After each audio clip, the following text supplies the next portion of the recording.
buenos días a todos y todas. Sean bienvenidas a la última momento de nuestra jornada de innovación investigativa de la Red ILA.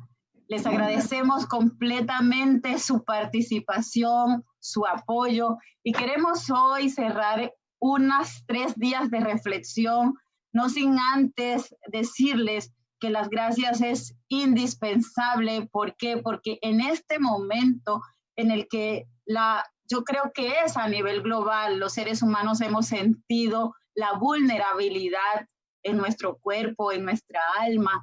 Hemos tenido que rehacer muchos de nuestros proyectos, hemos tenido que empezar a habitar nuevamente con nosotros y nosotras mismas, pero también con las familias.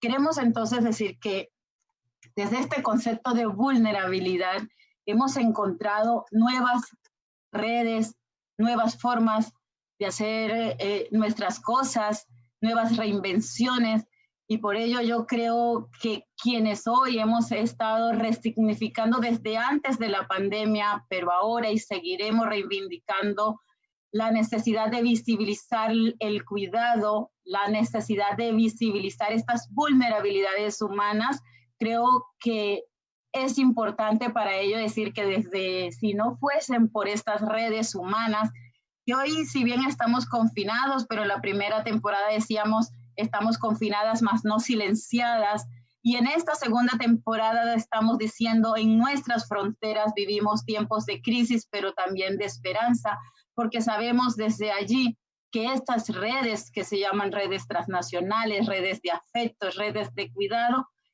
pueden hacer posible muchas de las cosas que hoy van a sostener nuestra existencia. Es por ello que las gracias hoy nunca van a estar de más, porque realmente nos han visto a este grupo en las pantallas, pero detrás de este grupo hay equipos de trabajo, equipos de apoyo, y sin ello no fuese posible. Por eso quiero agradecer al CIESMAS, la red de universidades del norte de Santander que tienen su sede en Cúcuta, porque es realmente desde ese consorcio o de los consorcios universitarios donde estamos juntando esfuerzos.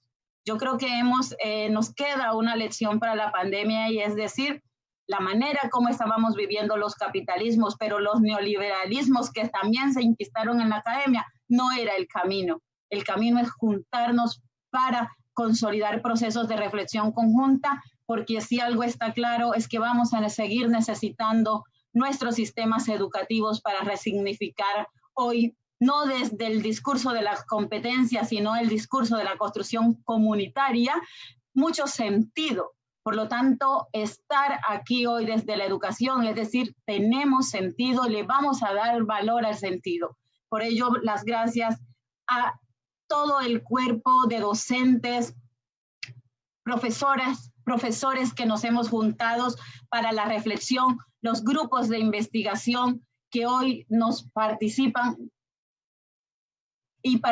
con nosotros en este ejercicio. Me gustaría entonces decirle las gracias a un gran equipo joven. Las que estamos aquí ya estamos mayorcitas, nos van a dar cuenta. Pero detrás de nosotras viene este equipo de investigadoras jóvenes que se forman en nuestros grupos y que inician un recorrido y que para mí hoy tienen un nombre y un rostro muy importante. María Cires Consuegra, antropóloga, Paola Ríos, trabajadora social, Beatriz, psicóloga, y es este equipo hormiguita detrás de este proceso que ha hecho, gracias a su calidad como investigadoras, lo que nos ha permitido a nosotras hacer este trabajo. Muchas gracias por ello.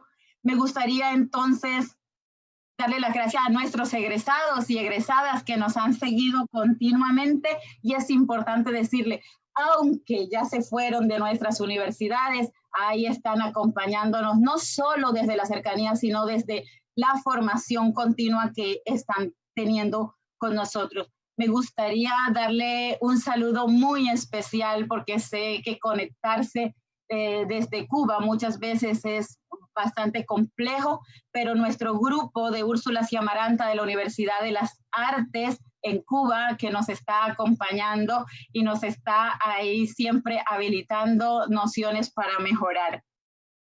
Quisiera darle las gracias a todas las instituciones que nos acompañaron, entre ellas el Ministerio de Salud Pública de Ecuador, que nos ha estado siguiendo en este proceso, Solaes Outsourcing, como entidad, la Fundación Arcoíris por el respeto de la diversidad sexual, el Ministerio de Cultura de Chile, la Dirección Regional de Valdivia, el IAS Venezuela, la Red de Mujeres, la Cámara Municipal Libertador, la Fundación Mujer y Futuro, y con ella quiero saludar a la doctora Doris Lamo, una gran investigadora en Colombia, pionera de muchos de los estudios sobre movimientos sociales en Colombia, que también nos da siempre su ánimo. La Escuela de Paz y Convivencia Ciudadana, Médicos Sin Fronteras de Venezuela, la Alcaldía Municipal de Herrán, que ha seguido este proceso, la Red de Movilidad Colombo-Venezolana, las universidades que se generaron esta multitransmisión,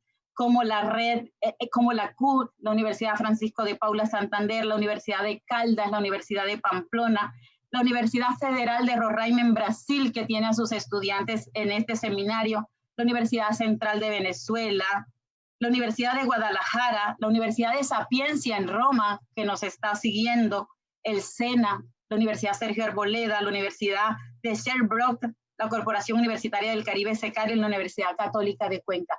Son universidades que han estado siguiendo y nos han estado trabajando conjuntamente para decirnos desde todo esto, decirles que todos los comentarios que se puedan dejar ahí es importante. Es darle las gracias también. Queremos hoy trabajar y yo, después de estas gracias que han sido en estos días todo un centro, le quiero hoy dar las gracias a nuestras compañeras que han sacado de su tiempo. Algunas trabajan desde la red, desde el inicio de Somos realmente, y quiero compartirlo con alegría, porque somos coequiperas desde el 2014, cuando esto inició y éramos solo 7 universidades.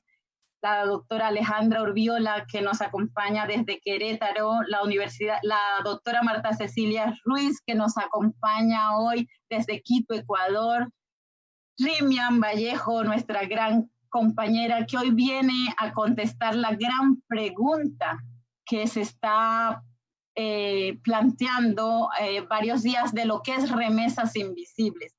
Quisiera entonces darle la bienvenida a la doctora Marta Cecilia Ruiz, que nos va a acompañar desde Quito. Y la doctora Marta Cecilia Ruiz es doctora en Ciencias Sociales de la línea de investigación Sexualidades, Migraciones y Frontera de la Facultad Latinoamericana en Ciencias Sociales de Flaxo, Ecuador. Doctora Marta, le doy la bienvenida sin antes no decirle al grupo que quienes hoy trabajamos sobre sexualidades, inmigración, sexualidades, identidades, es usted un gran referente en nuestras investigaciones, hace parte de nuestras bibliografías, hace parte de nuestras consultas. Entonces, para decirle realmente que para nosotras es un honor que usted hoy esté con nosotras en este evento. Bienvenida, doctora Marta. Tiene usted la palabra. Muchísimas gracias, Noemí. Gracias por tus palabras. Muchas gracias por la invitación. Para mí esta es la primera vez que tengo un acercamiento con la red ILA. Ha sido una experiencia nueva y muy gratificante. He estado escuchando las participaciones del día miércoles y jueves. Han sido muy enriquecedoras. Entonces, agradezco mucho porque no solamente quiero compartir algunas de las investigaciones que he hecho, pero también agradezco porque ha sido un espacio para mí para enriquecerme con los trabajos del resto de las compañeras que están participando, ¿no? Noemí, no sé si ya empiezo, ¿sí? ¿Noemí? Sí, no. Ok, ya. Bueno, lo que yo voy a tratar de hacer es también tratar de hacer como un poco de diálogo con lo que he escuchado en los días anteriores, ¿no? El miércoles y jueves. Un poquito también tratar de dialogar con las presentaciones anteriores. Voy a centrarme un poco en lo que todas hemos hecho en estos días, que es tratar de hablar de la situación de fronteras en la región antes del COVID-19 y la situación actual, cerrando quizás con algunos retos que tenemos de enfrente y tratando de aportar desde el trabajo que he hecho, ¿no? Las reflexiones que les voy a presentar, y eso me parece importante decirlo, se basan como en tres experiencias, ¿no? Lo primero es mi trabajo de alrededor de 15 años en una frontera específica de América Latina. En realidad yo no he cambiado como otras colegas y que me parece muy enriquecedor cambiar, mirar diferentes fronteras. Más bien me he quedado en esta frontera con diferentes temas, que es la frontera entre Ecuador y Perú, donde he trabajado tanto con proyectos con organizaciones sociales, principalmente organizaciones de mujeres y también proyectos académicos, ¿no? Estos proyectos siempre se han centrado como en tres temáticas, a veces articuladas entre sí, a veces separadas, que son las migraciones internacionales, intrarregionales, transfronterizas de mujeres sobre todo, el tema del trabajo sexual y el tema de la trata sexual, ¿no? Estos temas los he trabajado sobre todo en el lado ecuatoriano de la frontera y más específicamente en la provincia fronteriza del Oro.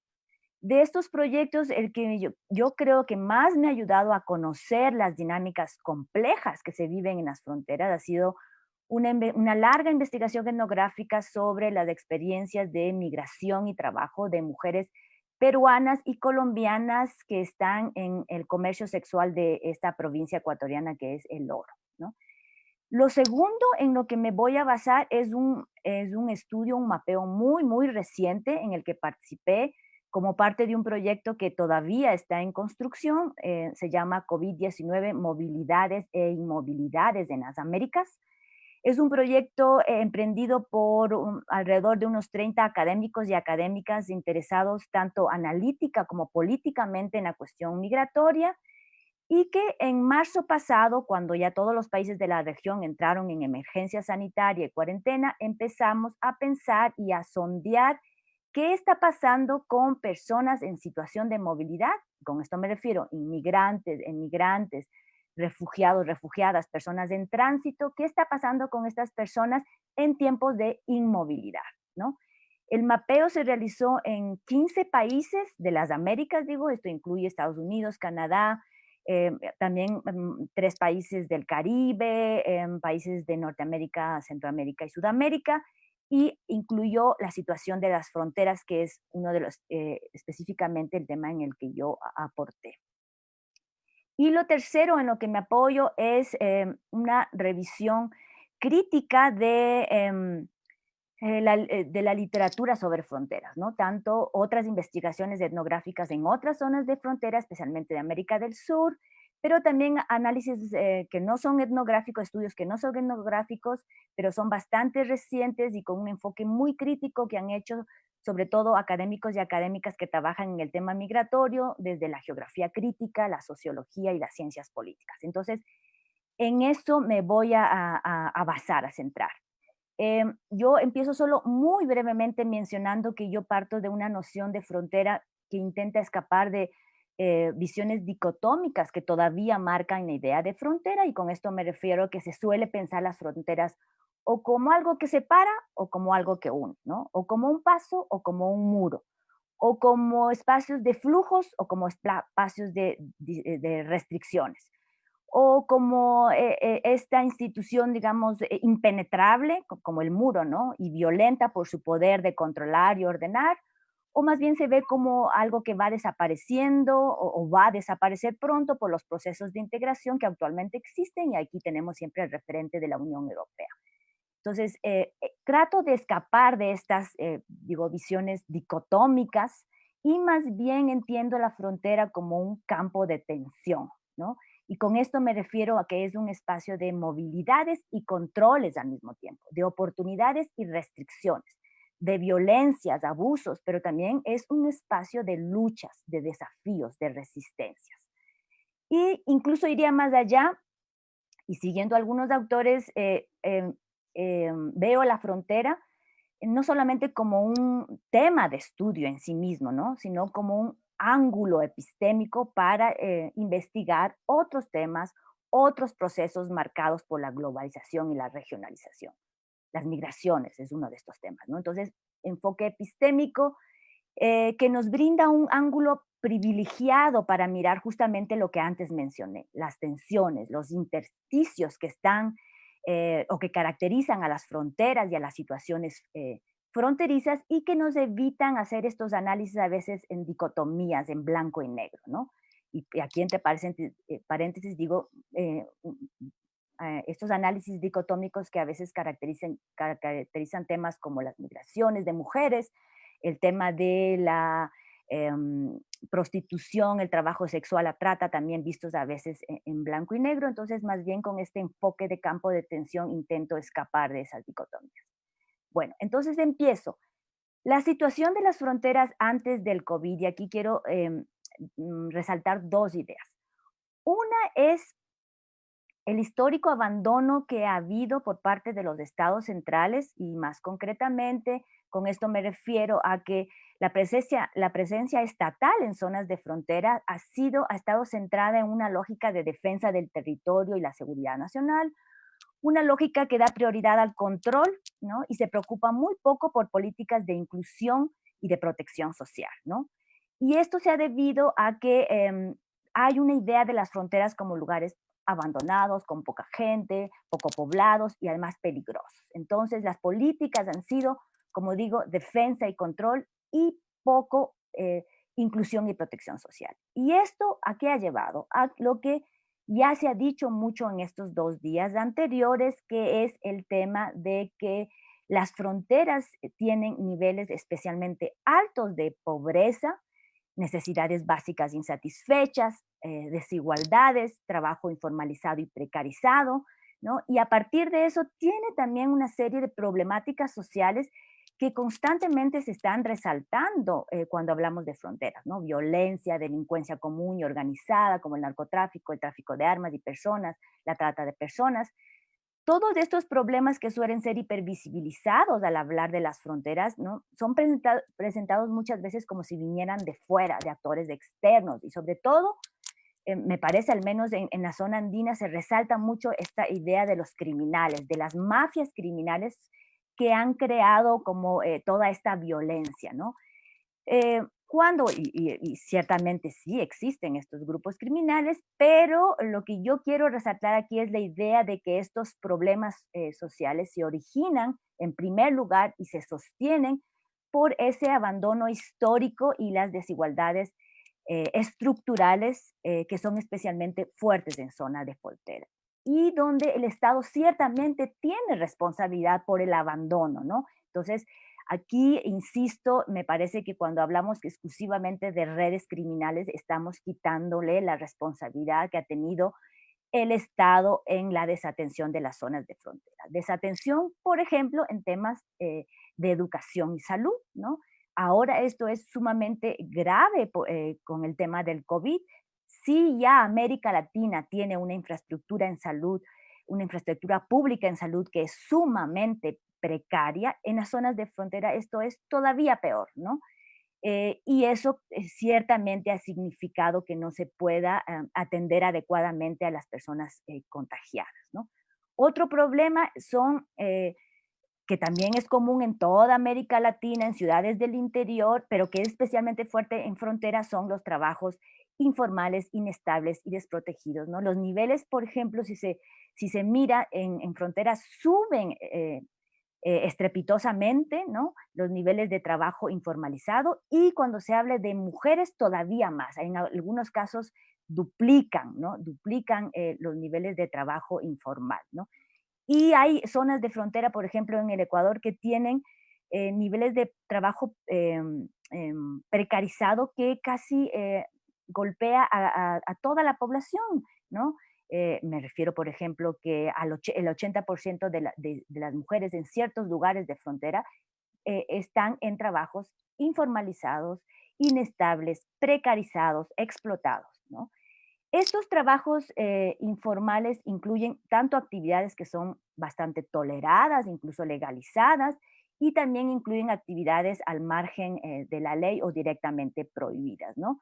Además, son trabajos informales que, como el resto de los mercados de trabajo, de manera general, están fuertemente segmentados por género, ¿no? Esto quiere decir que ciertas formas de comercio informal, pero sobre todo el trabajo sexual y otras actividades en el sector de los servicios son altamente feminizadas, mientras que, por ejemplo, el contrabando, el narcotráfico, el tráfico de armas y personas son actividades al margen de la ley donde participan sobre todo hombres, ¿no? Estas segmentaciones.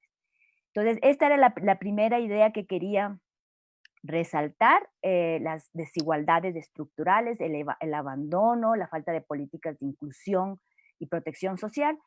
Un segundo punto tiene que ver con el hecho de que las zonas de frontera eh, de América Latina, sobre todo estoy pensando ahora en América del Sur, han sido fronteras con una integración de facto, de hecho, ¿no? Es decir, hay históricos lazos económicos, comerciales, sociales, culturales entre zonas de fronteras, pero lo novedoso es que desde el inicio de este siglo esa integración ya no es solo de hecho, sino también es de derecho, es decir, está basada, por ejemplo, estoy pensando aquí el Cono Sur, la subregión andina, esta integración está ya sustentada en una serie de acuerdos regionales, subregionales, bilaterales, multilaterales, que facilitan el tránsito de mercaderías y personas, y esto significa, por ejemplo, para la zona de América del Sur, que ya no se necesita pasaportes para moverse entre los países de una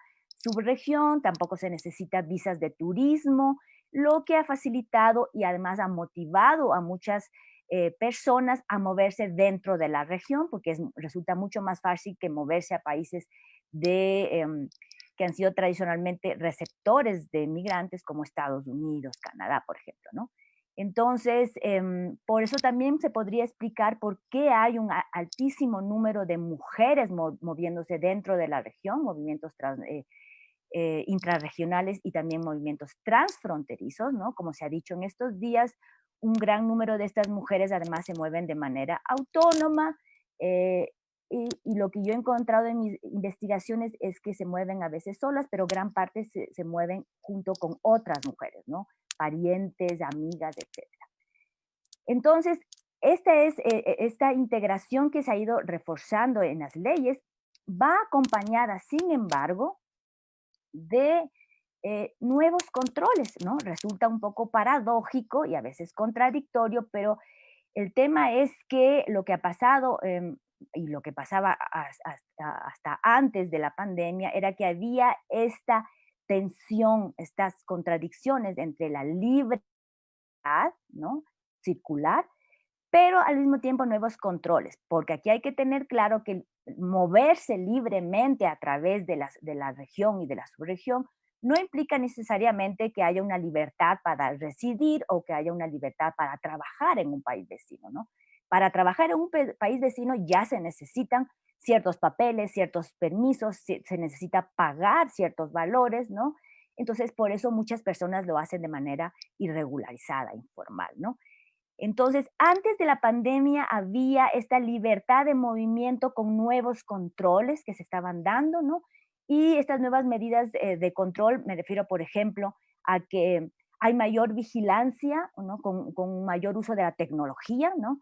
Que esa vigilancia en la frontera ya no es solo en la línea de frontera, que a veces se da al interior de los territorios, como digo, con tecnología, ¿no? Hay además controles más móviles, es decir, ya no es un puente cerrado o una infraestructura arquitectónica que controla, sino controles móviles, itinerantes. También hay nuevos requerimientos legales, ¿no? Como entonces no tenemos la visa de turismo, pero sí tenemos cartas de invitación, certificados de antecedentes penales para poder residir en un país vecino y también más discrecionalidad en la aplicación selectiva de ciertas restricciones y exclusiones de migrantes de países vecinos. Eso es lo que estábamos viviendo antes de la pandemia. Aquí hay que decir, sin embargo, algo que escuché en días anteriores, que era que estas medidas de restricción han sido adoptadas, estas nuevas medidas de restricción y control en las fronteras y también para las migraciones intrarregionales han sido adoptadas sobre todo por gobiernos de derecha, cosa que sí, en parte es cierto, pero yo debo decir que ha sido no exclusivamente por gobiernos de derecha, ¿no? En algunos países de América del Sur vivimos una experiencia de gobiernos de centroizquierda, progresistas, ¿no? Durante los primeros 15 años de este siglo, y debo decir que lastimosamente en esos gobiernos también se dieron nuevas formas de restricción migratoria, nuevas formas de control de fronteras. Y lo curioso, y quiero resaltar esto, es que en esos casos, en esos gobiernos progresistas, lo que se hizo fue utilizar una retórica de los derechos humanos, incluso una retórica de humanitarismo, para justificar medidas de restricción a la movilidad, de proteccionismo, paternalismo a las mujeres, a sus cuerpos, controlar sus movimientos y trabajos que constantemente son definidos como riesgosos porque se mueven solas, porque hacen en actividades peligrosas y por lo tanto son especialmente vigiladas y controladas, ¿no? Entonces, aquí solo quiero dejar la alerta de que aunque el enfoque de derechos humanos, como alguna de las colegas decía, es muy válido, también hay que tener mucho cuidado en la forma funcional que se está utilizando, a veces de una forma exclusivamente retórica, y cómo se utiliza a veces para implementar medidas de control migratorio, restricción de la movilidad, control fronterizo y control de la movilidad y de los cuerpos de las mujeres, ¿no? Paso entonces a la segunda parte, que es cómo está la situación actual en las fronteras. Aquí, bueno, me baso en este mapeo que mencionaba. Aquí se tiene que decir que las fronteras de la región no solo están cerradas, algunas fronteras con la pandemia del COVID han sido militarizadas, cosa que no pasaba hace mucho tiempo. Por ejemplo, en la frontera Ecuador-Perú, que pasó por un larguísimo periodo de problema territorial, incluso con conflictos armados. Esto no se había visto, se trató de volver a un periodo de paz, de desmilitarización, y después de 25 años volvemos a ver esa frontera con militares, ¿no? Entonces eso ha sucedido en la frontera entre Estados Unidos y México, entre México y Guatemala, entre Ecuador y Perú, entre Ecuador y Colombia, entre Colombia y Brasil, es decir, protegiéndose de los países que han tenido más niveles de contagio, ¿no? Hay además una hipervigilancia en esas fronteras. Si ya había un nivel creciente de vigilancia, ahora hay mucho más, ¿no? Y los controles y restricciones de los movimientos por trochas, que muchas de ustedes han mencionado y que son muy comunes en zonas de frontera, ahora son especialmente controlados, pero incluso reprimidos con violencia, ¿no? Ese es el primer punto. Lo segundo que está pasando en las fronteras en el momento del COVID actual es que esas fronteras se han convertido en zonas de confinamiento de cientos de personas que se han quedado atrapadas por los cierres de las fronteras, ¿no? Son sobre todo migrantes en tránsito, retornados forzados. El caso más dramático es ciertamente el de los venezolanos, pero también hay migrantes devueltos, deportados de Estados Unidos, por ejemplo, que se han quedado atrapados en varias zonas de frontera. Creo que muchas de ustedes habrán leído el caso de un grupo grande de bolivianos atrapados en la frontera entre Chile y Bolivia. Bueno, centroamericanos y sudamericanos que estaban en tránsito hacia Estados Unidos atrapados en la frontera entre México y Estados Unidos, y como ya dije, los venezolanos atrapados en la frontera entre Ecuador y Perú, entre Ecuador y Colombia. Estas personas atrapadas, confinadas en zonas de frontera, no tienen dónde quedarse, no tienen dónde hacer la cuarentena, ¿no? Dependen realmente de organizaciones internacionales y ONGs que brindan alojamiento, a veces solo por días. Entonces tienen que a veces transitar en las calles, y justamente porque estos migrantes, estas personas confinadas, no están en sus casas haciendo la cuarentena, y porque son extranjeros se los ve como focos de contagio, y esto ha exacerbado discursos xenófobos. Bueno, como me queda poquitito tiempo, voy a pasar directamente a qué ha pasado con las mujeres en las zonas de frontera. Muchas de ustedes ya han mencionado cómo ha crecido la violencia directa, digamos, física, psicológica, sexual, que es ciertamente muy grave, Pero, bueno, con el aumento de denuncias, por ejemplo, de violencia intrafamiliar, violencia de género, etcétera.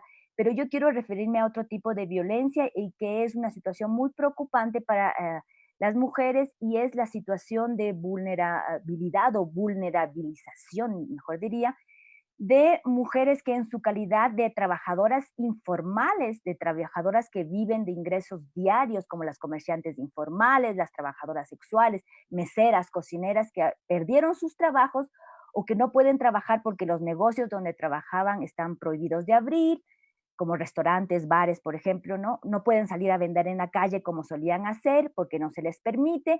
Entonces, estas mujeres que antes eran trabajadoras informales muy precarizadas, pero hasta cierto punto trabajadoras autónomas que se ganaban los ingresos con su trabajo, han pasado a ser totalmente dependientes de la ayuda social, privada o pública, ¿no? Y esto es un gran cambio y precarización de su situación, ¿sí?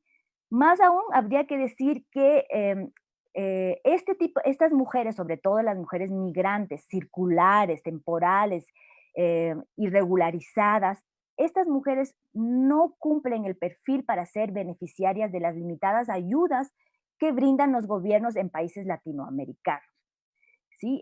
Porque, como ya he dicho, o son migrantes irregularizadas o en tránsito, no son migrantes residentes, ¿no? Y muchas de las asistencias de los gobiernos tienen un enfoque bastante nacionalista, es decir, se centra exclusivamente en ciudadanos nacionales, en el mejor de los casos en migrantes regularizados, residentes, ¿no? Pero además muchas de estas mujeres con trabajos informales, muy informales, las trabajadoras sexuales tampoco calzan en la asistencia de los gobiernos porque, por ejemplo, en el caso de Ecuador, esta asistencia se enfoca en trabajadores informales, que son los que están saliendo y rompiendo la cuarentena, y entonces se les da ciertas ayudas para que no salgan, pero no son consideradas ciertas trabajadoras que incluso no se les considera como trabajadoras, como son las trabajadoras sexuales. Entonces, en cualquiera de los casos, estas mujeres están totalmente desprotegidas y su riesgo, yo diría, de pasar hambre y extrema pobreza es igual o mayor que el riesgo de contraer el coronavirus, como ellas mismas en estos días me han dicho. Bueno, creo que como mi tiempo se pasó, yo tenía un último punto que es un poco las resistencias en las fronteras de estas mismas mujeres, pero eso lo dejaría para quizás la discusión posterior, porque creo que Noemí me pasé ya de mi tiempo, ¿no? Dejaría ese punto para después entonces. Bueno, vamos a decirle, Doc, que yo creo que al final siempre tenemos por aquí los comentarios. Dependemos mucho de la paciencia de quienes nos escuchan al otro lado, que son hoy 153 personas, y que estas 153 personas se han quedado al final. Así que yo creo que sí podemos hacer la discusión después y con la ronda de preguntas. Teníamos conexión porque esto del tiempo real, les decía yo, Francesca, que es que no somos tan jóvenes, ¿eh? Yo quiero que Francesca llegue y nos salude diciendo, la tenemos aquí, nos hacía mucha ilusión, pero todas sudamos en estas cámaras. Eso de la incertidumbre así teórica no existía tan real. Francesca, bienvenida. Gracias, Noemí. Espero que me oyen. ¿Me oyen? Sí, te escuchamos. Así que vamos a continuar con la doctora Alejandra Urbiola y vamos luego a darte el espacio, Francesca. Bienvenida, y ya hemos superado la peor prueba, que es entrar a estas plataformas. Bienvenida. Gracias. Seguimos con la doctora Alejandra Urbiola y ahora cambiamos de foco, es decir, hemos hecho un ejercicio en el que hemos analizado las fronteras, mapeando a Sudamérica y mirando qué era lo que estaba pasando entre nosotras. No es un marco geográfico, más bien yo les decía, es un marco organizativo, es decir, vamos a ir mirando qué estaba pasando por Chile, qué está pasando en la triple frontera de Paraná, qué está pasando en la Amazonía. Ayer miramos lo que estaba pasando en la frontera colombo-venezolana. Esta mañana estamos mirando qué está pasando en la frontera colombo-venezolana ecuatoriana. Y ahorita nos vamos a Centroamérica porque sí sabemos exactamente, imagínense si ya luego nos habilitaron para tomar agua de jabón para acabar el coronavirus con las políticas de Trump, ¿qué está pasando en las fronteras centroamericanas y sobre todo en una frontera mexicana, que es realmente una gran preocupación? ¿Y qué está pasando con las mujeres allí? Invitamos a la doctora Alejandra Urbiola con un gran abrazo y un abrazo muy afectuoso, y le damos la bienvenida a la doctora Alejandra Urbiola de la Universidad de Querétaro, que va a hablar con nosotros sobre las reflexiones en torno a su trabajo y a su investigación, y luego seguiremos con la doctora Francesca Gargalo. Buenos días, ¿me escuchan bien? ¿Sí me escuchan? Sí. Sí. Bueno, pues en primer lugar, pues agradecer la invitación de María Noemí de la Red ILA para participar en este ejercicio, ¿sí? En este conversatorio, en estas jornadas que hacen posible que en la distancia pues estemos juntas y que podamos conversar, compartir puntos de vista, intereses y pues girando en torno a la condición de las mujeres, que hoy en día pues pues se ve agravada por esta pandemia, ¿no? Del COVID-19.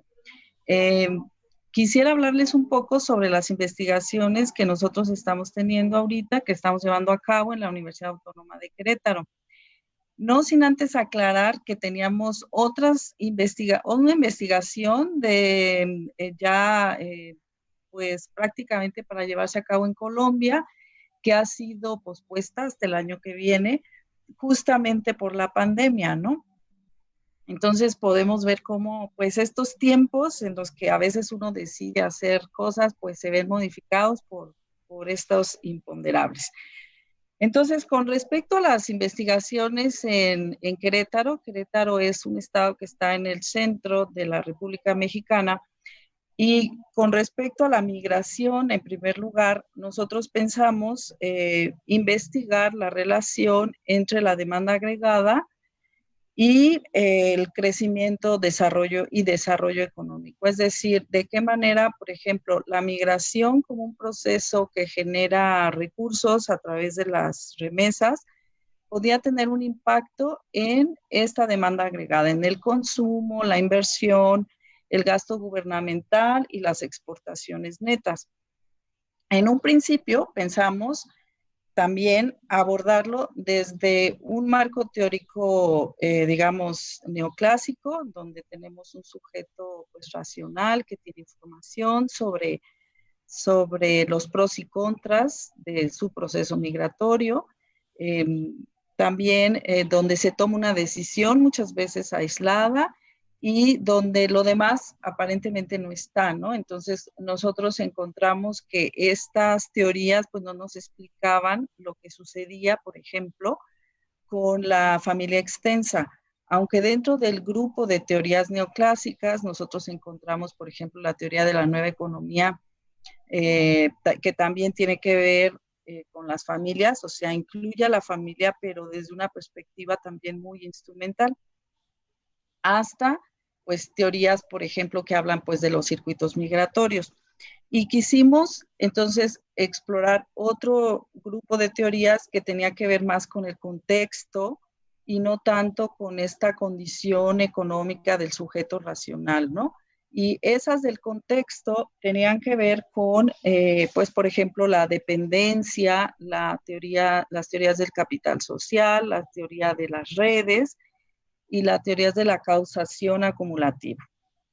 Entonces, lo primero que encontramos antes de entrar, pues, a lo que era la investigación, fue que teníamos como dos alternativas. O sea, una, bueno, era la cuestión de la teoría, ya habíamos decidido más por estas teorías de contexto, pero que eso nos ocupaba a nosotros entender un poco qué enfoque le íbamos a dar, si macro, meso o micro, en la interacción y hacia dónde iba a ir el foco de la investigación. Entonces, por cuestiones de recursos, el equipo de trabajo donde yo estoy decidió que íbamos a buscar, analizar las configuraciones de cuidado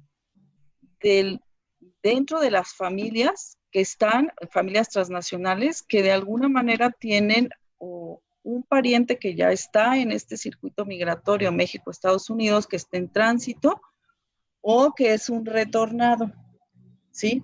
Para evitar, bueno, en nuestro caso, por cuestiones de recursos, ir hacia Estados Unidos, por ejemplo, que algunos investigadores han hecho el trabajo en todo el circuito.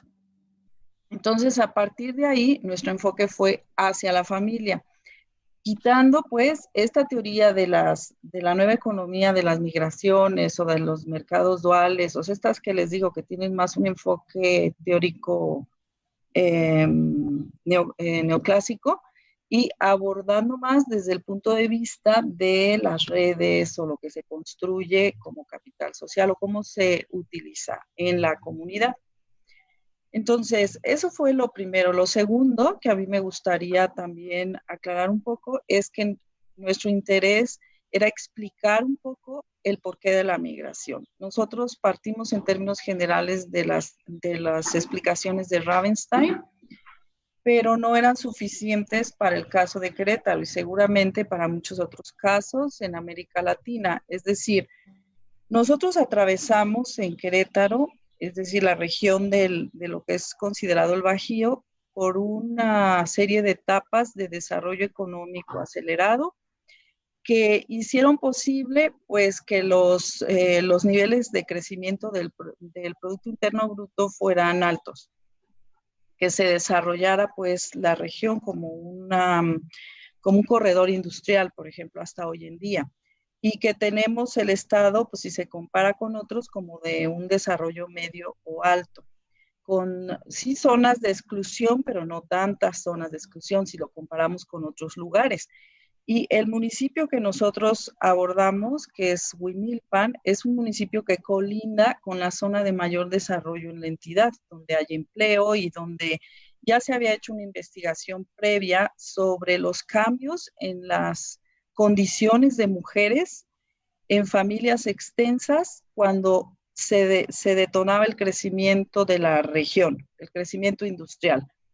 Y observamos que había cambios en aquella investigación en términos de la edad en la que ellas decidían casarse, en términos del número de hijos que decidían tener y la forma como asignaban los recursos al interior de la unidad doméstica. Esto en grupos de mujeres en zonas rurales, ¿no? O muy cerca de lo que era la ciudad de Querétaro, pero rurales todavía, ¿no? Como donde están los parques industriales. Entonces, a partir de ahí, con ese antecedente, nos planteamos la pregunta de por qué las personas que tienen aquí un trabajo deciden migrar. Cuando migrar para Estados Unidos, pues es un riesgo enorme, porque si ustedes lo analizan, pues tienen ellos que pagar un pollero, porque bueno, hay unas ciertas cuotas que está dando el gobierno para migrar en forma legal en esta región a Estados Unidos, a Canadá y a Alemania, pero tienes que cubrir ciertos requisitos y a veces por esta construcción simbólica, digamos, que hacen los migrantes en torno a la posibilidad de cambios en Estados Unidos para su familia y para ellos mismos, ellos deciden migrar aún cuando no cumplan con esos requisitos que supuestamente deben de tener. Pero eso implica pues que tienes que juntar dinero como para irte allá, ¿no? Lo que llaman algunos autores como las remesas sistémicas. O sea, la remesa también me debe de servir como para irme. Y esa es la pregunta de investigación, ¿no? O sea, es decir, ¿por qué la gente se sigue yendo cuando hay oportunidad y cuando hay menos riesgo, ¿no? Y nosotros encontramos antes del COVID que había unas expectativas que se iban generando en torno a lo que era el desarrollo, en torno a lo que era la familia, y que era muy difícil que nosotros disociáramos al migrante de la familia. O sea, otra vez volviendo a estos análisis teóricos que les decía que desde los cuales partíamos al inicio, pues como que no nos servían, sino que teníamos que abordar desde la microsociología o al análisis meso esto que un autor más se llama la causación acumulativa, y las teorías del capital social y la teoría de la construcción de redes. Y nos dimos cuenta que en esas configuraciones de cuidado, o sea, participaban primero mujeres y luego también varones, dependiendo de los mercados laborales. Porque el análisis, si ustedes lo hacen intergeneracionalmente, al menos en Querétaro, se van a dar cuenta cómo se está ajustando el factor trabajo a las necesidades en estos países y a los requerimientos específicos. Pero hay una parte que decide irse, ¿no? Que decide irse y emprender allá, por ejemplo.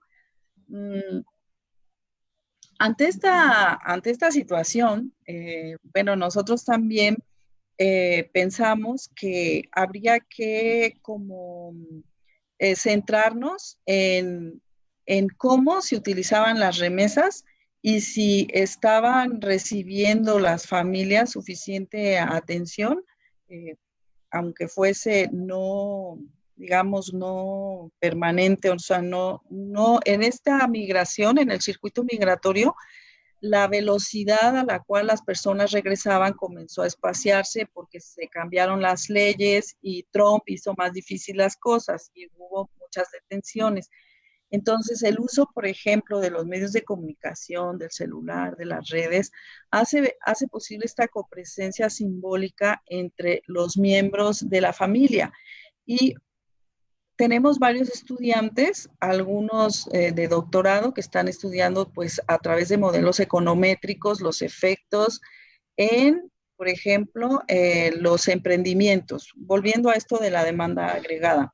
Y hay otros estudiantes que están viendo, por ejemplo, retornados.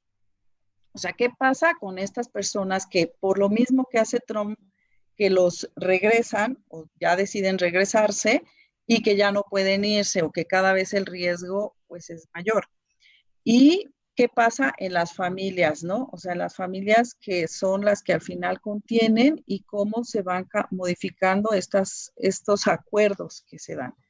Entonces, así es como nuestra investigación se ha podido realizar, no sin muchísimos problemas, porque nosotros hemos realizado trabajo de campo y hemos encontrado que a pesar de que, bueno, el proceso de migración, digamos, no regular, se puede regularizar o el proceso de migración regular puede ser irregular en cualquier momento, las personas tienen temor, ¿no?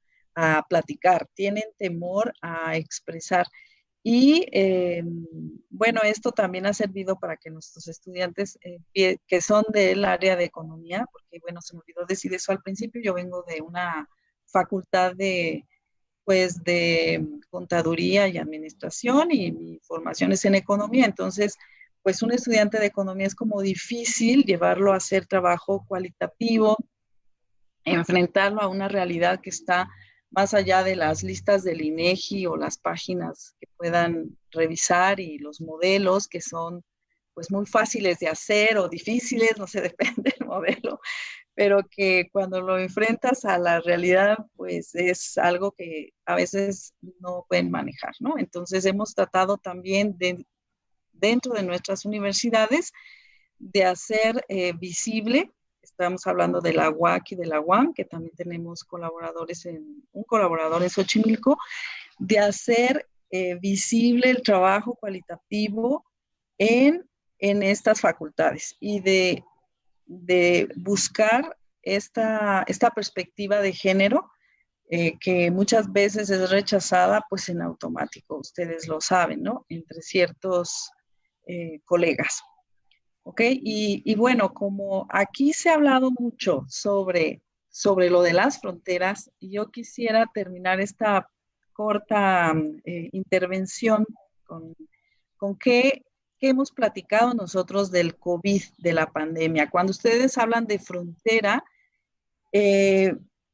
efectivamente, o sea, la pandemia ha traído dos cosas que van a afectar a estos migrantes que nosotros también estamos estudiando. Uno es vigilancia, mayor vigilancia del Estado, pero también del ciudadano. El ciudadano tiene miedo y si antes aquí en Querétaro tenían pavor al migrante, bueno, ahora, o sea, ven un migrante y casi quieren que se lo lleven y que lo desinfecten, etcétera. Entonces, esa vigilancia que antes costaba al Estado, pues ahora no le va a costar tanto y va a ser muy efectiva. ¿Por qué? Porque yo he observado que inclusive, por lo menos en mi ciudad, hay un teléfono de alerta que cualquier ciudadano puede denunciar a otro ciudadano si sale de su casa, por ejemplo, si va a algún lugar y no trae estos cubrebocas, porque en mi ciudad es obligatorio, ¿no? Entonces, este miedo se va a traducir en que perdemos libertades. Y en cualquier momento el gobierno te puede decir, bueno, ¿tú qué estás haciendo aquí? Si tú te vistes diferente, si tú estás en una calle en Querétaro, por ejemplo, y pareces un migrante, mujer u hombre, ¿qué estás haciendo aquí? ¿O dónde has estado y cómo está tu cuerpo también? O sea, tomar la temperatura, sí, pero además otras cosas con respecto al cuerpo. Y lo segundo que va a afectar es decir, bueno, la frontera es saliendo de tu casa.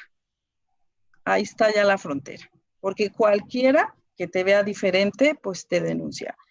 Y lo segundo es el riesgo que va en relación inversa con la capacidad económica y en relación directa con la condición migratoria. Y obviamente nosotros, repito, estamos haciendo un estudio sobre esas mujeres, las madres, las abuelitas, las hermanas, etcétera, que se quedan en casa y que tienen que resolver, pero que a veces no van a recibir estas remesas como se esperaría, ¿no? O sea, en la velocidad que se esperaría. Y bueno, con eso quisiera terminar. Gracias. Muchas gracias, Francesca. Hola, ¿cómo están? Y le damos la bienvenida realmente con una gran alegría a una gran amiga, a una gran compañera, a una gran escritora. Yo creo que los que estamos aquí, los que nos hemos seguido y nos hemos formado muchos años con el pensamiento de Francesca, para nosotras siempre va a ser un honor, porque yo creo que las que compartimos en red,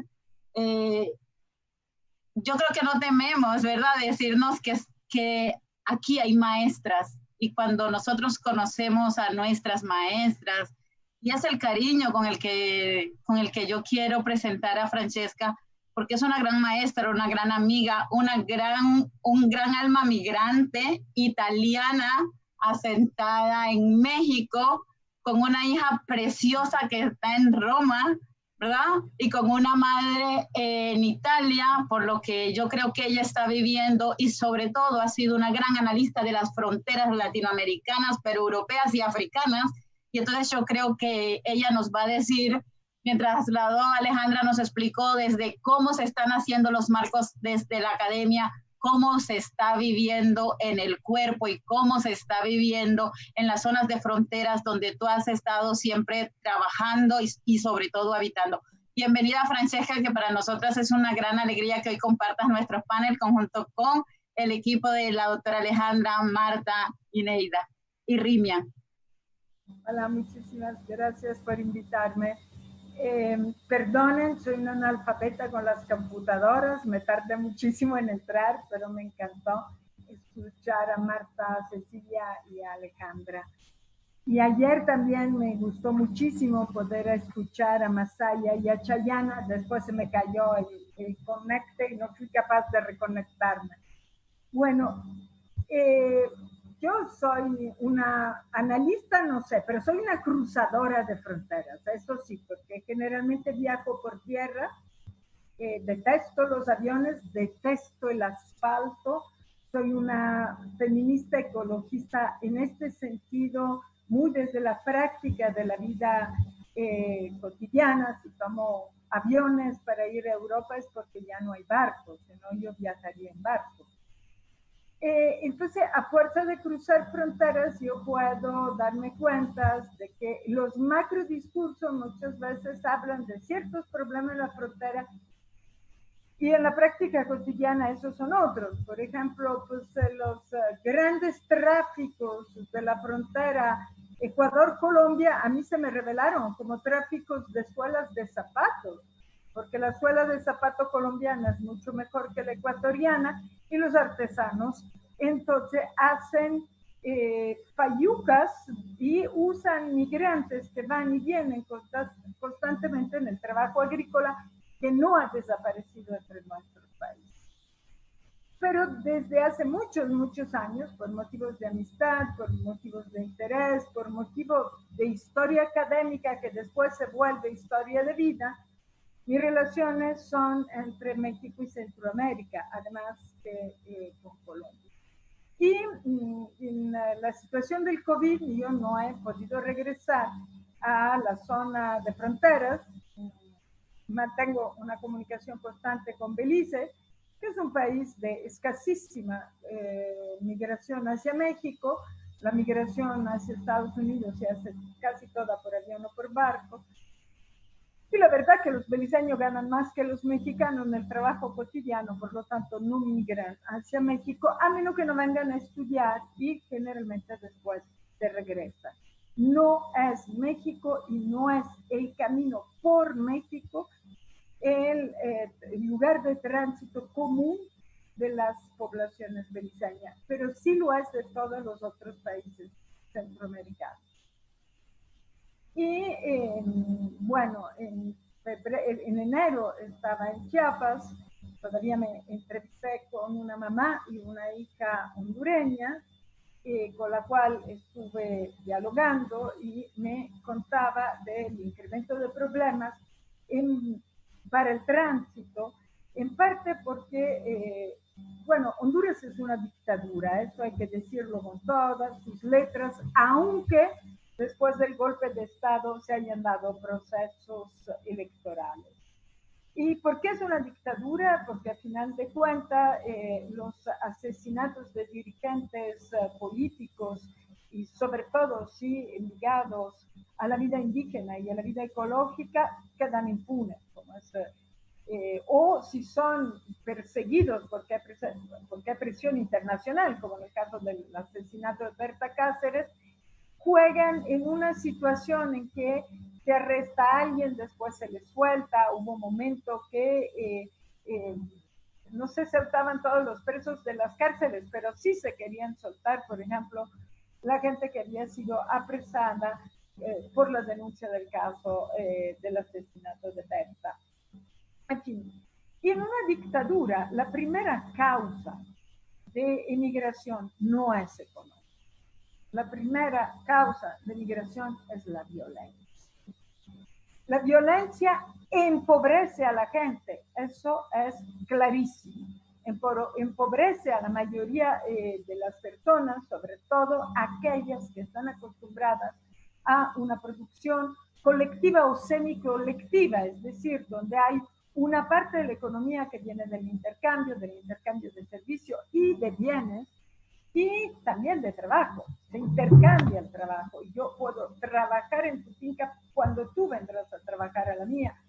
Y si la violencia se interpone entre mi libertad de movimiento, entre la posibilidad de crear redes con la gente, y además la policía, el ejército, la Guardia Nacional, lo que se llama también todo este ejército no legal, semilegal, ilegal directamente, que es de policías privados, matones, delincuencia organizada que se liga y hace favores, sobre todo al gran capital, cuando quiere quedarse con la tierra de comunidades organizadas.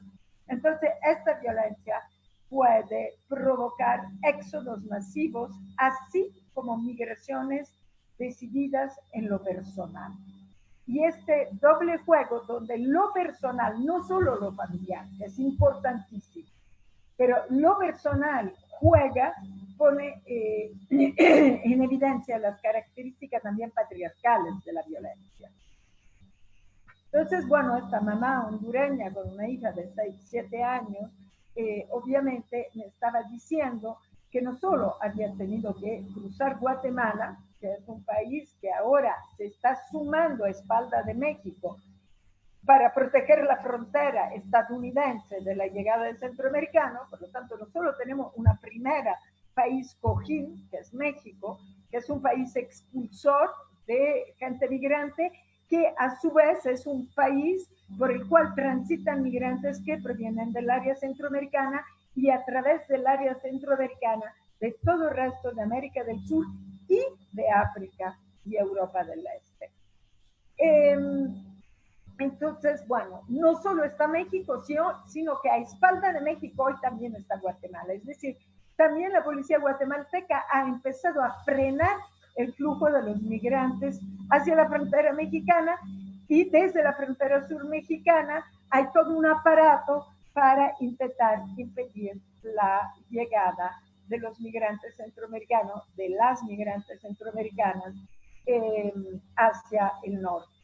Creo que en esto jugó un terrible papel una estrategia popular importantísima que se ensayó y que fracasó, y que fue la de las migrantes en caravana. Las famosas caravanas de migrantes que se autoorganizaron en la frontera guatemalteca, sobre todo con población salvadoreña y hondureña, para llegar a la frontera norte sin tener que pagar coyotes y pudiéndose proteger entre sí. Ha sido una estrategia fallida. Yo hace más de un año que fue en octubre del 2018, fui en 3 ocasiones a dar talleres de cuento a las niñas y niños de las caravanas migrantes, y platicando ahí con las madres de estas niñas y niños, me di cuenta que realmente las caravanas eran estrategias de personas que huían en su gran mayoría de la violencia, con unas fantasías increíbles de lo que se podría hacer en una zona no violenta, lo que se podría ahorrar trabajando en una zona no violenta, lo que se podría enviar a la comunidad de origen, y en particular ahí sí a las y los familiares que han aportado el dinero para el viaje. Ningún viaje se hace con ahorros personales, siempre se hacen con ahorros que aporta un colectivo a una persona o a 2 personas. Las más pobres que viajan ahí sí con su recurso, saben que ni siquiera pueden seguir una caravana todo el tiempo, porque se tendrán que detener a trabajar en varios puntos de su migración.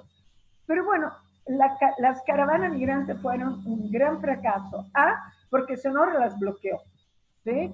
O sea, hay enteras partes de la frontera donde llegaban las caravanas y los desviaban. Los subían a camión. En Sonora los subieron a buses y los enviaron al otro estado fronterizo de al lado, ¿no? Fuera, para Chihuahua, para donde sea. Entonces, esto significa que los gobernadores, las gobernadoras, en este caso era una mujer gobernadora de Sonora, podía bloquear una caravana que venía desde Centroamérica hasta la frontera norte. Esto era real, ¿no? Y ahí debería de hacerse todo un discurso de por qué lo hizo. Lo hizo porque debía proteger a los migrantes nacionales contra los migrantes internacionales. Lo hizo porque sabía que la presión de los migrantes en caravana sobre la frontera, en particular sobre la frontera de Nogales, hubiera significado un mayor control de parte de la policía y de la inmigración estadounidense. Por lo tanto, quizás problemas con el narco local, ¿no? Entonces, estas cosas también hay que analizarlas cuando vemos qué le pasa a la gente en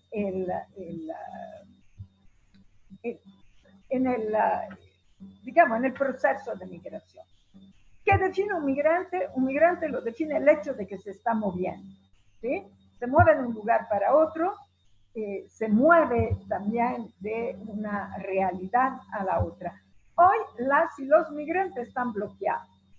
Desde que inició el COVID, además de lo que dijo Alejandra, que es muy importante sobre la vigilancia, hay un hecho concreto, que las fronteras se han reforzado. Las fronteras se han reforzado como idea, ¿sí? No solo la frontera empieza quizás en mi barbijo, quizás en mi cubreboca, ni siquiera en la puerta de mi casa, ¿no? Sino que las fronteras de los estados que se habían empezado a desmoronar ideológicamente con el neoliberalismo, cuando la Unión Europea dijo podemos hacer, en los años 70, hacer circulares los productos europeos con Europa, primero con menores impuestos, después sin impuestos, etcétera, etcétera. Todo esto hizo que por 40 años las fronteras se fueron desmoronando ideológicamente, o sea, como idea. Después el neoliberalismo y el problema de las migraciones, que inició, los seres humanos se han hecho algo a lo largo de 800.000 años de historia, ha sido migrar. Por eso todo el mundo está habitado. Esto es una cosa que hay que constantemente subrayar. Pero las migraciones, bueno, pues en Europa se migraba del sur, yo soy siciliana, desgraciadamente la mitad de mi pueblo, que fue robado por los italianos en 1860, tuvo después que ir a darle trabajo, su fuerza de trabajo en la industria del norte, ¿no? Entonces fuimos migrantes dentro de un país donde nos maltrataron después de habernos robado. O sea, la fuerza de trabajo es lo que produce la riqueza, pero es también la que es más fácilmente maltratada y explotada y expoliada, como últimamente con nuestros tiempos de trabajo. Pero bueno, la migración existe, la migración sirve, abarata los costos de producción en los países de receptores, la migración tiene una serie de fenómenos. Yo insisto, no creo que el primer fenómeno de la migración sea económico. Creo que se huye de la violencia y que se huye de violencias en plural que, sobre todo en las migraciones más personales, pueden ser muy diferentes a la violencia de la policía atacando a tu comunidad o de los matones de la delincuencia organizada llegando y matando a quien defiende la tierra comunal garífuna o toda esta serie de personas. En fin, se huye primero de las violencias, después del hambre, porque para migrar se necesita dinero, es caro migrar. Si se intenta migrar gratuitamente o semi gratuitamente o abaratando los costos de la migración como lo hicieron las caravanas, nos encontramos con mayor control del otro lado de la frontera y con un mayor rechazo de los políticos de los países fronterizos contra las caravanas porque son muy visibles. Pero, por ejemplo, se puede huir también de violencias muy claras. Poco antes de encontrarme completamente impedida, yo regresaba de Colombia, por lo tanto tuve que hacer una cuarentena de 15 días en marzo, y después por haber tomado aviones, por haber tenido que dormir en el aeropuerto porque los vuelos se iban suspendiendo, nos abandonaban de un lado para otro. Primero Aeroméxico, que nos dejó colgado a todos los que estábamos en Colombia, después Avianca, finalmente rescatados por Copa. Todo esto implicaba no solo dinero, sino riesgos de estar en lugares de posible contaminación, como eran los aeropuertos. Y entonces, bueno, pues yo me metí en una quincena, en ese entonces todavía voluntaria de cuarentena, y después nos hemos encontrado con el cuídate en tu casa y por ejemplo, las monjas con las cuales normalmente interactúo para poder llegar a las mujeres refugiadas en la Ciudad de México, cerraron su refugio para proteger a la gente que estaba dentro, y a mí me dijeron claramente que por viejita era mejor que no fuera. Bueno, toda esta situación hace que son 3 meses que tengo prácticamente interrumpido el diálogo directo con las y los migrantes, pero bueno, 2 cosas: esta incertidumbre, este desconcierto, que es la época de este momento, que es lo que más caracteriza esta constante publicidad del peligro y la necesidad al mismo tiempo de volver a la producción, donde China primero quita el 20% de los contaminantes cuando se encierra y hoy produce el 25% de los contaminantes mundiales al haber vuelto en 3 semanas al trabajo. Es decir, se nos propuso en marzo que se acabarían las guerras y sabemos que desde marzo ahora han habido situaciones de conflicto tan graves que tenemos nuevos 600,000 personas en situación de migración forzada por violencias de guerras declaradas y no declaradas y conflictos locales. Sabemos también que se ha dicho que se iba a interrumpir la guerra en Yemen y en realidad la situación de Yemen ha empeorado enormemente. Así se ha dicho que gracias al COVID íbamos a salir de una situación de contaminación mundial, se vuelve a producir y en nombre de producir más barato se vuelve el carbón y incrementamos la polución mundial. ¿Qué va a suceder con la migración? Hoy los migrantes por México están suspendidos. El flujo está virtual y realmente prácticamente suspendido. Son poquísimas las personas que llegan a la frontera norte, sin embargo la violencia sigue, se ha incrementado en forma completamente, digamos, de manera informal.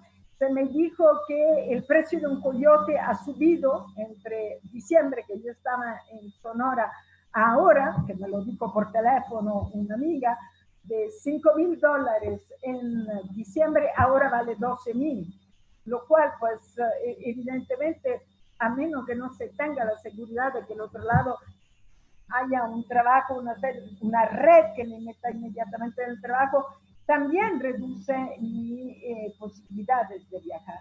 Por otro lado, en México se han vaciado los centros de detención de migrantes del centro sur del país, y porque había que evitar el contagio, y una de las formas de evitar el contagio es evitar el hacinamiento.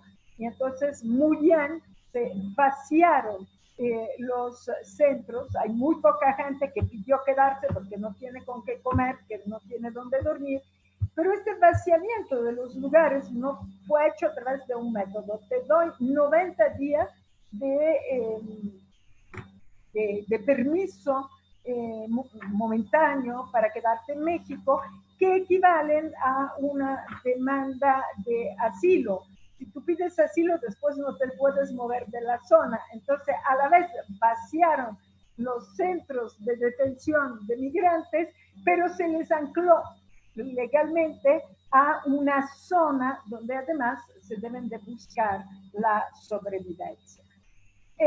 Una de las formas más brutales de encontrar la sobrevivencia entre las mujeres siempre ha sido la prostitución, que es, a final de cuentas, uno de los trabajos y uno de los motivos de la trata más terribles, porque bueno, pues las mujeres escogen en muy pocos casos o son tratadas en la mayoría de los casos ejercer el trabajo sexual y como última oportunidad para poderse mantener.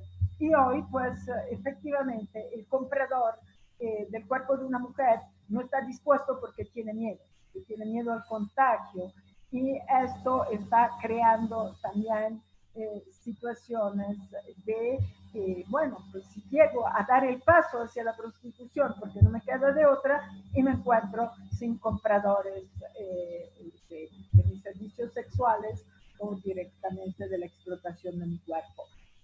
Estas situaciones crean entonces otras situaciones, abaratamiento de la mano de obra en el lugar donde hay más migrantes, migrantes que sí piden refugio en México a partir del hecho concreto de que tienen 90 días de permiso para hacerlo, y una zona muy fuerte. Y un montón de gente que decide regresarse entonces a sus países y a sus comunidades, sea porque son agarrado en Estados Unidos y devuelto, o sea, porque ahora la patrulla fronteriza te agarra y te devuelve directamente a México, ya no te reenvía a tu país de origen.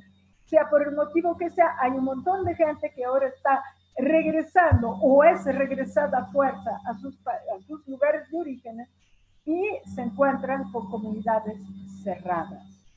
Esto está sucediendo en México, en muchísimas comunidades y obviamente también en Guatemala y en comunidades de Honduras. El Salvador es un caso un poco aparte porque ha cerrado completamente su frontera. Entonces no se puede entrar ni salir. Pero, por ejemplo, así como en el caso particular de las zonas indígenas que yo conozco muy cerca de la Ciudad de México, donde se decidió no dejar volver los migrantes, sino pasaban por unos 20 días o 15 días de cuarentena, ¿dónde la pasan? Entonces, nuevamente, los problemas de hacinamiento que se quitan de un lugar se reencuentran en otros, en la casa del migrante o en las afueras de las centrales de abasto. Hace 3 días se incendió la central de abasto de Oaxaca y, sin embargo, la central de abasto era un lugar donde alrededor del cual estaban esperando poder regresar a sus comunidades la gente de comunidades que se han cerrado como única medida para que no les llegue la epidemia. Entonces yo creo que este es un momento muy, muy difícil, es un momento de incertidumbre. La incertidumbre viene de antes, viene de la gran crisis ecológica acompañada de la gran crisis económica y por lo tanto de la necesidad de encontrar una manera de cambiar el discurso neoliberal. Y la incertidumbre, por lo tanto, viene de hace por lo menos 10 años, pero que se manifiesta en este momento, además, como dónde voy a vivir, qué voy a vivir, y la casi seguridad de que apenas se levantan las medidas de confinamiento y de cierre de frontera y de control disque sanitario de las fronteras, evidentemente va a reempezar porque los problemas de violencia no han disminuido, al contrario, han aumentado en toda la región. En toda la región hoy tenemos más violencia y en toda la región tenemos un 77% más de violencia intrafamiliar. Por lo tanto, habrá mujeres que a nivel individual migren para escaparse de sus parejas y de los padres de sus hijas e hijos que los violentan. Perdón si me pasé del tiempo.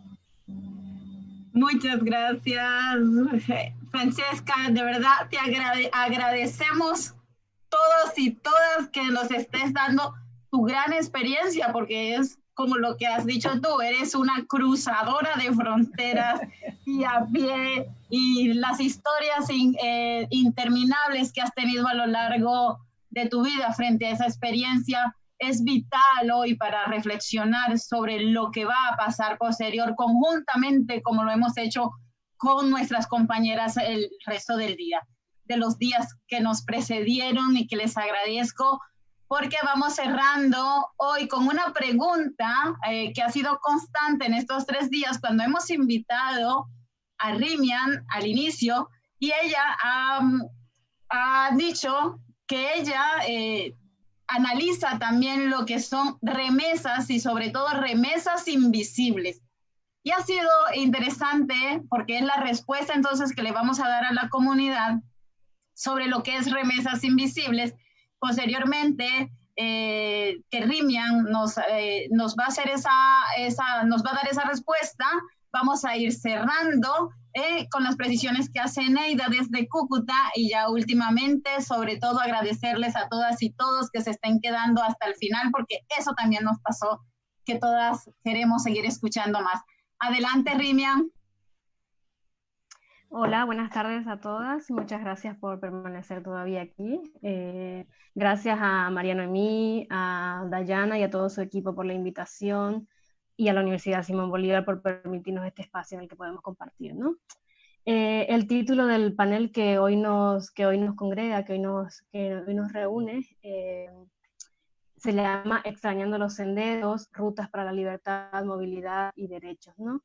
Y justamente este título a mí me lleva a pensarme y a presentarme ante ustedes como soy, como me siento, ¿no? Como mujer, como feminista, pero sobre todo como migrante, ¿no?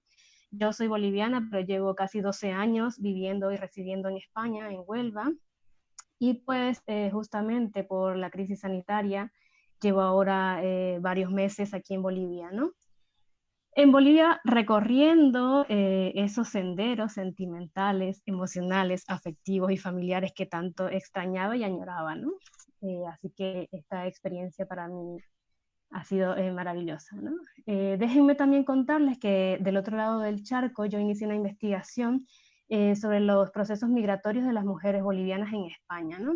Y uno de los puntos principales de esta investigación, uno de los puntos que hemos tratado, es el que se refiere a las remesas sociales, ¿no? Déjenme contarles también que las remesas sociales es un concepto relativamente nuevo y aunque diversas autoras y autores han trabajado sobre ello, aún se encuentra en permanente construcción y redefinición, ¿no? La primera autora en utilizar y definir este concepto fue Peggy Levitt, allá por el año 1998, y es importante aclarar que antes que ella, otros autores y otras investigaciones habían descrito las remesas sociales o sus contenidos, pero no habían llegado a definirlas como tales, ¿no? Mayormente en Estados Unidos, en Francia, se ha utilizado y se ha investigado con este concepto. En América Latina en menor medida también se ha hecho, pero creo que no se le ha dado la divulgación que merece, ¿no?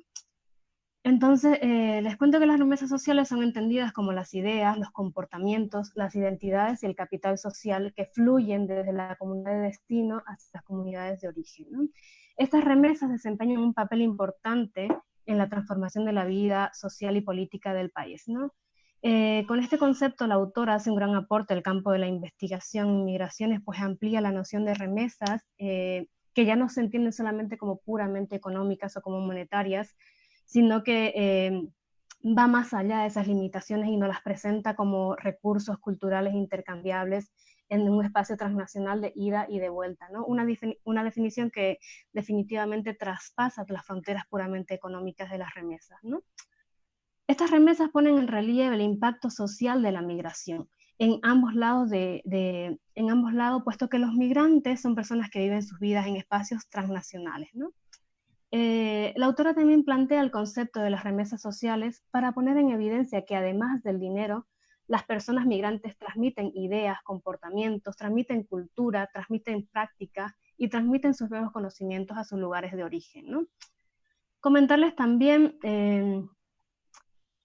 que existen al menos cuatro tipos, cuatro contenidos de las remesas sociales, ¿no? Estarían las estructuras normativas, los sistemas de prácticas, el capital social y las identidades.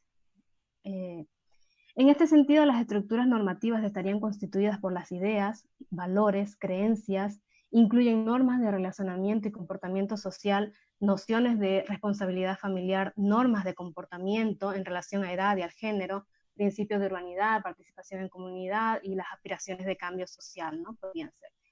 Por otro lado, los sistemas de práctica, según la autora Rosales, son las acciones formadas por las estructuras normativas, es decir, son entendidas como las órdenes de acciones a realizar en función de resolver algún problema. Es decir, órdenes y peticiones basadas en los criterios del remesador sobre cómo desarrollar ciertos proyectos y las decisiones sobre cómo invertir las remesas monetarias enviadas a la comunidad, ¿no? Es decir, como poner en práctica los sistemas de práctica que habíamos mencionado anteriormente, ¿no? Aquí quería puntualizar que también muchas veces esto lleva a confusión porque muchas remesas sociales necesitan de remesas económicas para poder ser efectivas, ¿no? Por ejemplo, en educación, en salud, necesitamos de remesas económicas para poder hacer efectivas nuestras remesas sociales, ¿no? En cuanto al capital social, podemos recordar todos que Bourdieu lo define como la suma de recursos actuales o potenciales correspondientes a un individuo o a un grupo en virtud de que estos poseen una red duradera de relaciones, ¿no? El capital social está constituido por los aspectos de las organizaciones sociales, redes, normas, confianzas que facilitan la acción y la cooperación para beneficio mutuo, ¿no? Para Levi, los valores y las normas en las que se basa el capital social son socialmente transmitidos, ¿no? También decía, una autora Rosales decía que las remesas sociales son el vehículo por el que se transmite el capital social, ¿no? Puesto que cuando surge el concepto de remesas sociales, surge también un debate académico sobre si este proviene de la categoría del capital social o si es en sí mismo el capital social, ¿no? Puesto que el capital social es un concepto anterior al de remesas sociales. Sin embargo, con el paso del tiempo ha quedado claro que el capital social es parte de la composición de lo que se transmite a través de las remesas sociales, ¿vale? También esta autora nos dice que existen mecanismos de transferencias que nos permiten el intercambio de remesas sociales, ¿no? Y estos mecanismos de transferencias pueden ser las llamadas telefónicas, las fotografías, correo electrónico, internet, el Zoom, que ahora estamos viviendo nosotras mismas, ¿no? Y todas estas nuevas apps que han aparecido y que nos permiten comunicación en tiempo real, ¿no? Antes no eran estas, eran cartas, eran llamadas telefónicas una vez al mes quizá, a través de locutorios, ¿no? Pero ahora tenemos otros mecanismos que nos permiten comunicación en tiempo real, ¿no? Además de esto, comentarles que las remesas sociales son solamente uno dentro de los muchos fenómenos que pueden generar cambios en las comunidades de origen, ¿no? E incluso una misma remesa, nos puntualiza la autora Rosales, puede tener diferentes impactos, ¿no? Puede tener impactos positivos, impactos negativos, impactos fuertes, impactos leves, ¿no? Entonces es importante puntualizar esto, ¿no? Que puede tener tanto impacto positivo como impactos negativos. Aún así, las remesas sociales son un recurso importante para la transformación dinámicas de género, ¿no? Pues estas remesas ayudan a cambiar el estatus de las mujeres migrantes y también, por supuesto, de las mujeres no migrantes, ¿no? Es muy importante puntualizar que las remesas sociales, a diferencia de las remesas económicas, son de ida y de vuelta, ¿no? Las remesas se dan y se reciben tanto de un lado como del otro. Es decir, que las sociedades de acogida también se pueden ver afectadas o beneficiadas con las remesas sociales de los migrantes, pues sus experiencias, las experiencias que ellos traen desde sus países de origen tienen una fuerte influencia en la forma en la que se establecen o en la que se adaptan en una nueva sociedad y en una nueva cultura, ¿no? Posteriormente también afectarán a lo que el migrante o la migrante envíe o transmita a sus casas y a sus lugares de origen, ¿no? Me gustaría darles también unas pinceladas de la investigación que yo estoy llevando, de los resultados. Y esta investigación de Pelle Levitt, que nos sirve como punto de partida, ella la realiza con una diáspora dominicana sentada en Estados Unidos, ¿no? Esta diáspora tiene la particularidad de que son como comunidades que se establecen en Estados Unidos, comunidades que ya vivían en República Dominicana, que van y se establecen también todos juntos, como personas de una misma comunidad, de un mismo pueblo, se establecen en Estados Unidos, y desde allí empiezan a desarrollar acciones para que les permiten colaborar o contribuir al desarrollo de sus pueblos, ¿no? Entonces, desde mi punto de vista, esto hace más fácil el identificar las remesas sociales, porque desde aquí tú estás desarrollando actividades que te permiten contribuir a un desarrollo social que tú puedes ver, ¿no? Entonces, en el tema que yo trabajo es como más subjetivo, como más sutil, como más poco perceptible, porque no existen estas comunidades constituidas de un sector hacia el otro, ¿no? Sino que son son migraciones más individuales, más personales, y las contribuciones son también más puntualizadas, ¿no? Hacia familiares, hacia personas concretas. Entonces, es a partir de esas transformaciones personales y puntuales que tenemos que empezar a definir en las transformaciones sociales que repercuten en Bolivia, ¿no?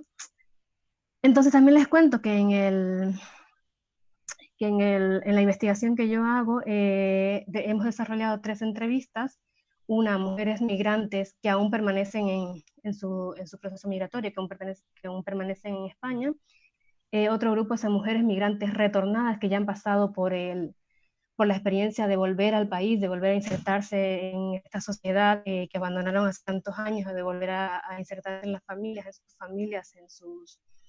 en sus lugares de origen, ¿no? Y el tercer grupo está constituido por familiares, tanto de mujeres que aún permanecen migradas como de mujeres retornadas, ¿no? Y en estas entrevistas así a grandes rasgos, pinceladas, les puedo comentar que las mujeres migrantes que aún permanecen migradas normalmente no identifican o les cuesta identificar o reconocer sus propios aportes, ¿no? A ellas les cuesta muchísimo reconocer los aportes que están haciendo porque creo que todavía no ven los resultados, les cuesta ver los resultados desde la distancia, ¿no?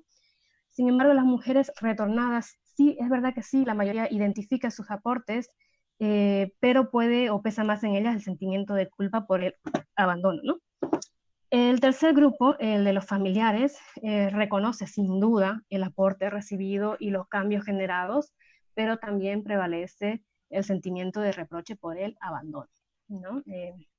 Entonces, estos resultados de las entrevistas a mí me lleva a pensar en el tema de la maternidad transnacional, y Mariana, a mí creo que voy a poner en la mesa este tema porque creo que puede ser el siguiente tema central de un próximo encuentro, ¿no? Porque creo que el tema de las maternidades nos da para hacer 2 o 3 encuentros como estos, ¿no? Bueno, creo que solamente quería darles así unas cuantas pinceladas y más o menos ajustarme al tiempo que tenía. Así que espero que haya servido un poquito para aclarar las dudas que habían y que les haya gustado este pequeño aporte, ¿no? Muchas gracias. Muchas gracias, Rimian. Sabíamos muy bien de la necesidad una y otra vez, debemos decir que en nuestras redes, pero también en nuestros correos se recibió mucho esa pregunta y claro que sí. Los cuidados hoy que es puesto, yo creo que en un gran interrogante y cuando fue nuestra primera temporada de Confinadas más no silenciadas, yo sí creo que la maternidad hoy, ¿verdad? Pero sobre todo, y maternidades transnacionales, cuidado, recambio de cuidado. Yo quiero utilizar una y otra vez el recambio de cuidado. Resistencias, pero también, como ayer lo hablábamos, vulnerabilidades, son temas que nos van a llevar. Yo creo que nuevas temporadas, más encuentros, ojalá presenciales de verdad, una y otra vez los necesitamos, esperamos que sí. Queremos cerrar porque va a cerrar nuestra sede de Cúcuta este evento y yo quiero nuevamente darle las gracias a la Red ILA, ¿verdad? Hoy me compete a mí como coordinadora de una red decir que yo soy la más afortunada en este momento de Gonzalo Paredes y cuando ha llegado toda esta grupo de mujeres desde estos marcos transnacionales y me han arropado el alma, ¿verdad? Hemos vuelto a hablar, hemos vuelto a estar juntas, nos conocemos y estamos, doctora Marta, diciéndole, aquí somos un grupo que, como decía Hannah Arendt, el amor salvará el mundo. Yo considero que sí, considero esa premisa, considero los cariños transnacionales que nos aportan muchísimo y yo le doy gracias a la red y a alguien muy especial que desde Chile ha sido una coequipera para la organización de esto. Y ella es Patricia Fernández Belli, quien me compete decirle muchas gracias, amiga, porque cuando yo dije, hagamos esto, ella dijo, hoy todo el mundo está en su momento. Y dije, bueno, y así que yo entré a mi momento. Me voy a tomar un minuto para decir, yo entré en mi momento de agobio, de angustia. Yo creo que lo tenemos y las tenemos todos y días de días. Y ella me llamó y dijo, vamos. Y le dije, ahora estoy yo en mi momento. Creo que no. Y luego esperó que se me pasara mi momento y dijo, vamos. Entonces yo considero que hoy desde la quietud, que cada una entró cuando tenía la quietud que necesitábamos para entrar a decirle a una comunidad, sobre todo en fronteras, aquí estamos, yo creo que hay que seguir pensando, hay que seguir resistiendo. Yo me voy a despedir con todo el acompañamiento que me ha hecho la sede de Cúcuta, a la que le voy a ceder el cierre de este evento, no sin antes decirle al equipo, aquí está Kleiber Fossi, que ha estado calladito, pero que ha permitido todas estas transmisiones, a la sede de comunicación de Cúcuta, que se ha volcado porque nuestras fronteras hoy lo veamos, pero sobre todo también aquellas chiquititas que están detrás de cada uno momento, que nos han ayudado incluso a cómo entramos a este Zoom a cada una de nosotras.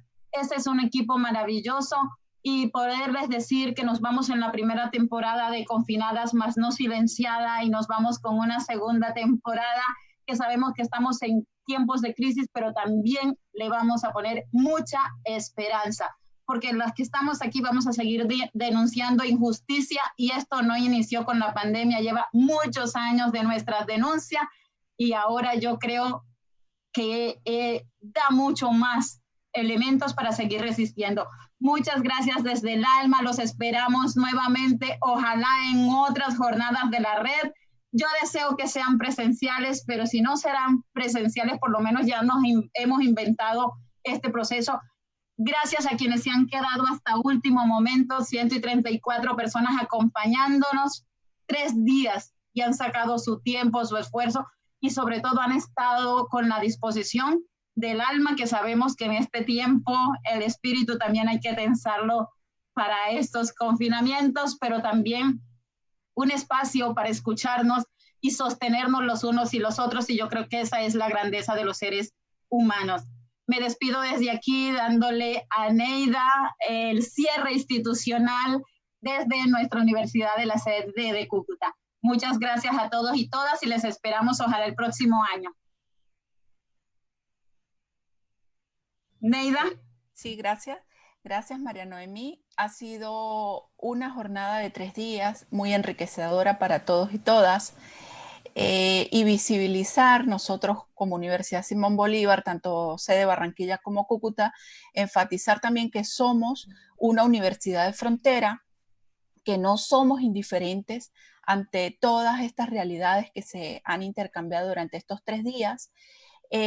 Tenemos grupos de investigación, está la red ILA, el Grupo Altos Estudios de Frontera, que también llevamos varios años y tampoco somos indiferentes al tema del estudio de las migraciones y mirar la situación de la mujer en frontera y en condición migrante y esa mujer pobre, esa mujer migrante pobre, esa mujer pendular que hace migración, flujo migratorio pendular. Y bueno, agradecerle a todas las panelistas, a quienes nos acompañaron hoy, a Alejandra, a Marta, a Francesca, a Rimian, por sus exquisitos aportes para continuar este camino de estudio, de reflexión y de aportes, sobre todo aportes, para solventar todas estas vulnerabilidades a las que está expuesta la mujer. Solamente quería hacer como una conclusión que yo creería que abarca todo lo que han comentado las panelistas, y es que las vulnerabilidades de la mujer migrante indocumentada son mayores y la dificultad para el ejercicio de derechos, como lo es el acceso al trabajo, muchas se han quedado sin él, el acceso a servicios de salud y otros servicios, muchas están en condición de calle porque se han quedado sin trabajo, no tienen cómo pagar ese techo que lo hacen prácticamente cada día, dependiendo de los ingresos que obtengan, han pasado a estar en condición de calle. Eso las expone a otros riesgos, a otras vulnerabilidades y, como decía Marta, vulnerabilidades y riesgos tan igual que contraer el COVID. Vulnerabilidades como son todos esos tipos de violencia en todas sus presentaciones, violencia sexual, física, psicológica y económica, pero son tan iguales como contraer el virus. Bueno, con esto yo ya me despido. Muy interesantes todos los aportes. Yo creo que me comunicaré con Rimian posteriormente, me interesa porque hemos hecho un trabajo sobre la migración interna de venezolanas que también se han movido y están en la frontera versus la mujer habitante de frontera. Y yo pienso que es una arista muy interesante para estudiar ese fenómeno. Entonces, un abrazo a todas. Agradecida, María Noemí, un fuerte abrazo, es el motor de la red ILA y bueno, y a todas, Dayana, Patricia, todas las que nos han acompañado esta semana y ha sido una excelente experiencia también en este otro lado de la frontera, Táchira, Norte, Santander. Un fuerte abrazo a todos y todas quienes nos acompañaron. Feliz fin de semana. Muchas gracias. Nos vamos del aire esperándoles en una nueva ocasión para unas nuevas jornadas de reflexión y sobre todo de acompañamiento de los unos a las otras. Muchas gracias. Es necesario. Hasta luego.